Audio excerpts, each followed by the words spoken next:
Our speakers tonight are representative of youth groups that get what is happening to the working class, and they are actively engaged in this struggle to invert the power from the elite and take control of the means of production to better their lives. I feel fortunate to be a part of this movement. Now is our time. And as Joe Hill said just before his execution, don't mourn, organize.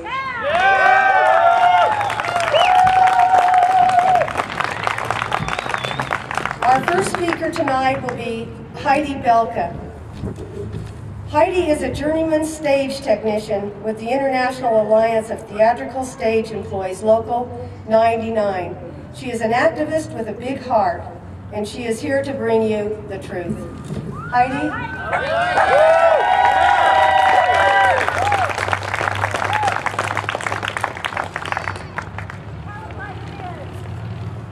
Thank you, that's a warm welcoming. Good evening, workers of Utah. I'm not going to open up tonight with a joke. I think our legislators have provided that for us already. This rally is not about union rights, public or private. This rally is about human rights. We're all here because the working class is under attack. We are the peasants of Europe. We are the slaves from Africa. We are the dispossessed Native Americans.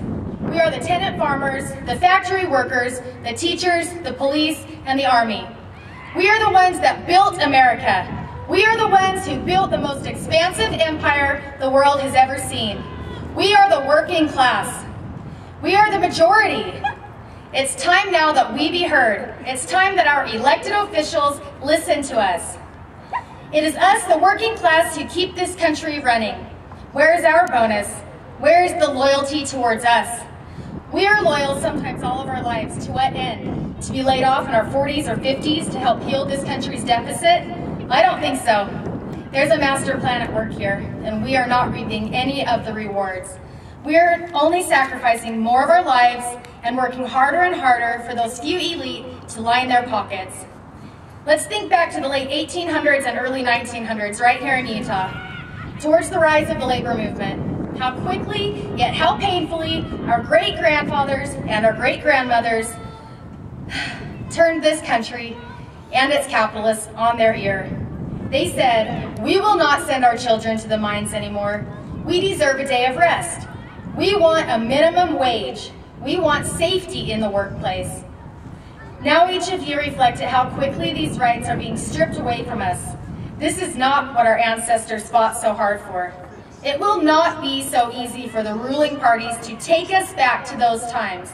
We will not let it be so easy for them. This empire is out of control. We do not have to let the elite minority continually profit from our labor while conditions for the working class worsen. We've become lazy, but not anymore, and not today. Our enemy, who we've been ever so loyal to, is becoming more and more bold every day. It's time to shift gears from complacency to outright rage. The battles fought by the working class over the last 2 centuries have merely been advancements against our enemy.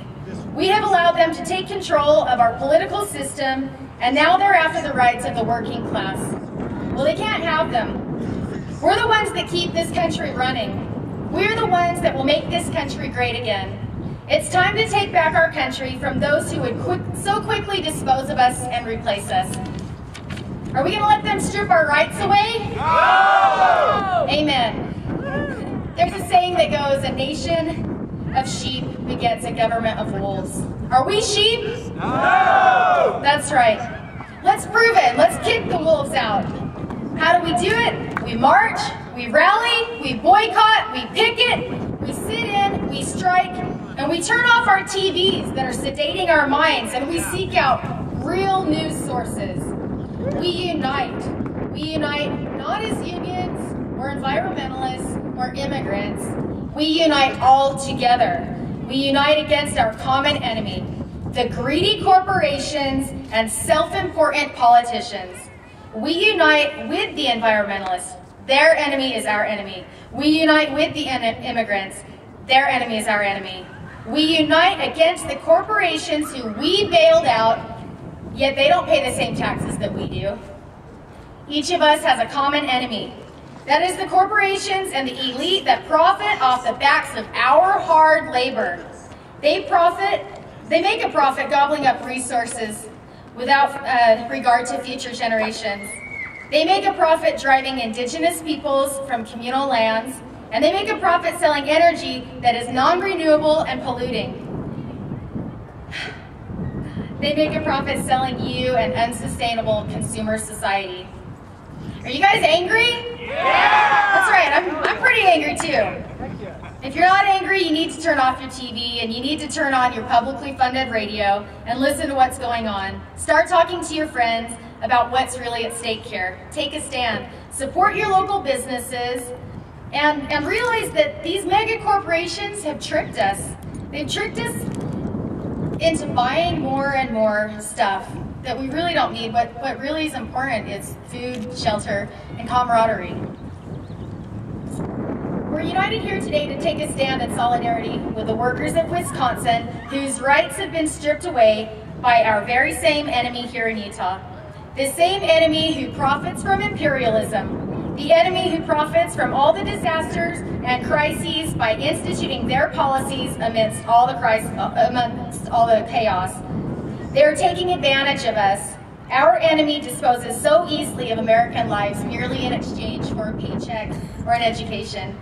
Our enemy profits while social services suffer. Our enemy profits while American infrastructure crumbles. Our enemy does not believe that any one of you deserves dignity. They are so far removed from where each of us is today, working so hard only to be able to buy groceries and pay the rent. Well, let's imagine how much more productive that we would be if we were paid a living wage. Yeah! Amen to that. And allowed enough time off to enjoy the fruits of our labor. I think we'd be more productive. But our government lacks this creativity.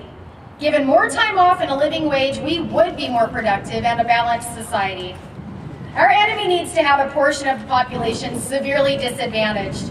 It is our duty to support programs that allow dignity for all. It is our duty to force our enemy to pay their fair share. Tax cuts for the rich benefit the enemy while keeping us, the working class, severely disadvantaged. Most importantly, though, as a nation of immigrants, we unite with our newest brothers and sisters. We unite with all immigrants and all refugees. Their enemy is our enemy. Our enemy supports a citizenry of second-class citizens that can be cheaply exploited. This is why they support guest worker programs. This is why they make the legalization process so difficult. We must support equal rights and full amnesty for all of our fellow workers. Their enemy is our enemy. Democracy and individual rights do not cease to exist when you punch the clock. Together we are many, together we are loud, together we cannot be ignored. Together we are the revolution that this country needs right now. When the enemy resisted child labor laws, what did we do? We fought back.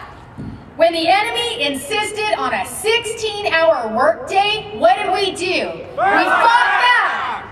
When the enemy resisted an 8-hour workday, when they resisted a minimum wage, we fought back. And now today, they've stripped away the rights of the workers in Wisconsin's right to collectively bargain. And what are we going to do? Fight back. We are not the middle class. The middle class is a term used to describe those of us that have been bought off by the enemy. We are the working class. When you think about it, I think this is about the best thing Governor Walker could have done because we have awoken. This sleeping giant that is the working class has awoken. So what are we going to do? That's right. Thanks you guys for being here.